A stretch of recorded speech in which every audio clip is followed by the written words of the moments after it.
UConn women's basketball title quest harkens back to Husky glory days. Indianapolis. Hinkle Fieldhouse is full, double the size of the previous highest crowd this season. The Butler women have played basketball for 50 years, and this is their first sellout. The concourses have narrowed enough to flunk an egg, closed by kids holding up signs and parents holding up cell phone cameras. The Connecticut Huskies have come to town, and that still means something. Our players are used to this, Geno Auriemma will say later, which of course they are. Before there was Caitlin Clark, there was the UConn traveling show, playing to big crowds wherever it roamed. Between Clark turning into Taylor Swift with a jump shot, and the emergence of other marketable powers from South Carolina to Lukla, the women's game has exploded, and the Huskies have not had the main stage to themselves. Why? You've even needed two hands to count defeats in recent seasons, and the NCAA has confirmed the rumor that it can actually hold a Final Four without Connecticut. Once in 16 tournaments, that is. And it has been 8 years since the last national championship. In Huskies years, that feels like about 30. Time enough for Auriemma to hit the big 7-0. But there is a whiff of the glory days about the program that rolled through here Saturday and disposed of Butler 86-47. The team that beat South Carolina by 29 points in the Gamecocks' own front yard and has lost once since Christmas aims to be March ready. Anyone who has the slightest acquaintance with women's college basketball, right down to all the little girls in Paige Bueckers know. 5 jerseys here Saturday knows what that could mean. It's getting harder and harder and harder to predict with any degree of certainty in today's world what you think is going to happen next. Auriemma is saying after the game.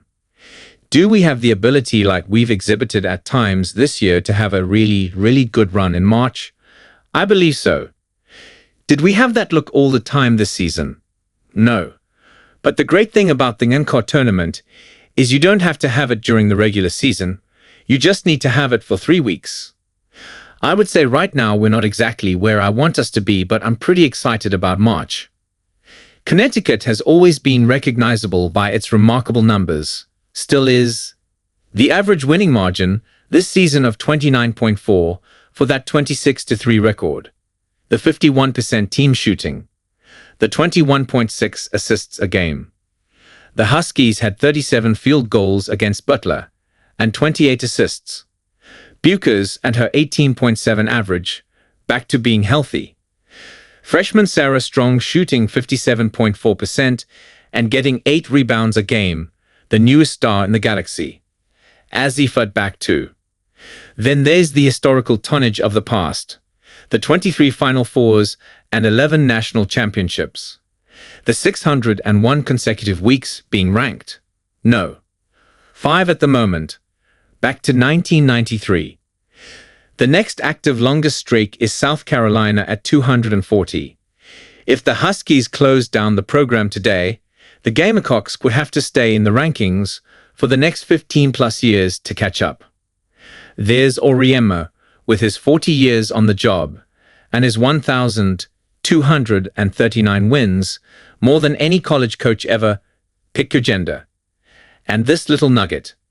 The Huskies have played 181 different teams in his 4 decades. He has a losing record against 2 of them. He's 0-3 against La Salle and 0-1 against US International, but we're talking games in the 1980s. And there are scenes such as this weekend, when an hour after the game there were people waiting outside by the team bus in 20 degrees, hoping to get an autograph or a picture, or at least a wave. Caitlin Clark made such scenes famous, but Connecticut has experienced stuff like this for eons. Auriemma will never be too old to take it for granted, or miss the thrill of an afternoon such as Saturday when a Butler program averaging 1,430 fans a game packs in 9,100. A few years back, whenever I would get contacted, especially by a friend who just got a head coaching job or coaches that I've known for a long time that was starting a program, I would always say to them, "Hey, let me know when you're ready to host UConn. I'm not going to ask you, but if you call me and ask me, I'm going to say yes.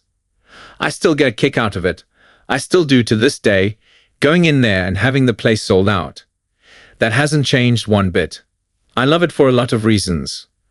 One, this is a thrill for a high school player to go to college and experience this.